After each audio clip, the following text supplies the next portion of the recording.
जय श्री राम मित्रों। बिहार का चुनाव चरम पे है। सभी पार्टियां एक दूसरे पर अलग अलग तरह के आरोप प्रत्यारोप लगा रहे हैं। उसी बीच में जब राष्ट्रीय जनता दल या तेजस्वी यादव, जो उसके मुखिया बने हुए हैं आज के डेट में, उनके द्वारा जब भ्रष्टाचार के ऊपर बात आती है और वो भ्रष्टाचार के ऊपर में किसी दूसरे पे आरोप लगाते हैं, तो हमको अटल बिहारी वाजपेयी जी की एक कहानी याद आती है। एक रैली में अटल बिहारी वाजपेयी ने एक कहानी बताया था कि एक जो कोर्ट है उसके अंदर एक गाय घुस जाती है। लोग उसको बहुत रोकने की कोशिश करते हैं, मगर वो गाय मजिस्ट्रेट के रूम की तरफ चलते चली जाती है।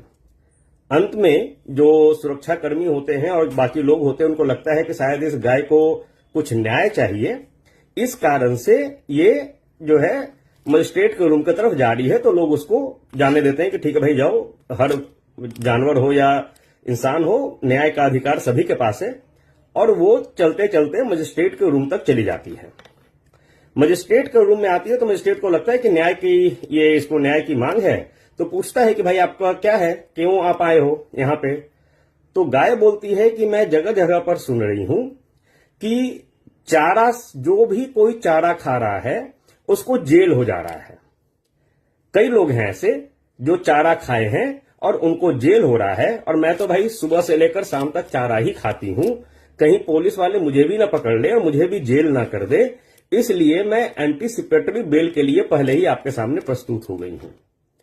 अब जरा सोचिए, एक यादव समाज के व्यक्ति जो अपने आप को पिछड़ों का मसीहा कहते हुए में, यादव समाज के मसीहा बनते हुए में वो अपने आप को मुख्यमंत्री पद तक पहुंचाता है, और वो उसी गौवंश का चारा खाने के भ्रष्टाचार में लिप्त पाया जाता है, सजा याफ्ता है। उसको ये नहीं बोल सकते कि उसके ऊपर आरोप है, केवल सजा याफ्ता है।